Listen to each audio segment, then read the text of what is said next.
যারা নিচু মনের মানুষ, এরা মানুষের দোষ নিয়ে কথা বলে। Small people talk about people, average people talk about things and stories, and great people talk about ideas.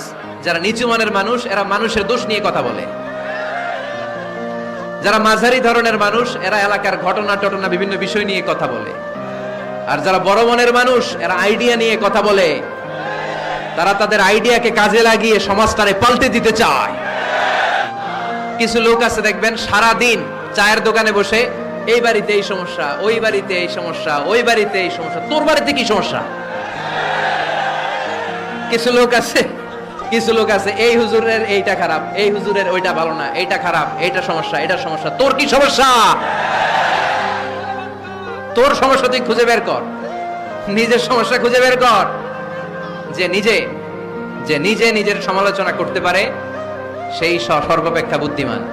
এজন্য খবরদার আমার কলিজার টুকরা যুবক ভাইয়েরা, কখনো কাউকে ব্যঙ্গ করে, বিদ্রুপ করে, ছোট করে কোনো মন্তব্য করা যাবে না।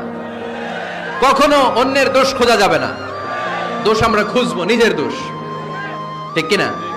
দোষ আমরা খুঁজবো, কার দোষ? চিল্লায় বলতে হবে, কার দোষ? নিজের দোষ খুঁজতে হবে। এজন্য নিজেকে শুধরাতে হবে। ওয়ালা তালমিজু আনফুসাকুম, অন্যের দোষ খোঁজো না, নিজের দোষ খোঁজো। তাহলে ফেনীবাসীরা, এই হোক আমাদের স্লোগান, আমরা নিজেদের দোষ খুঁজবো বেশি, অন্য কারো দোষ কখনো খুঁজবো। আপনি নিজে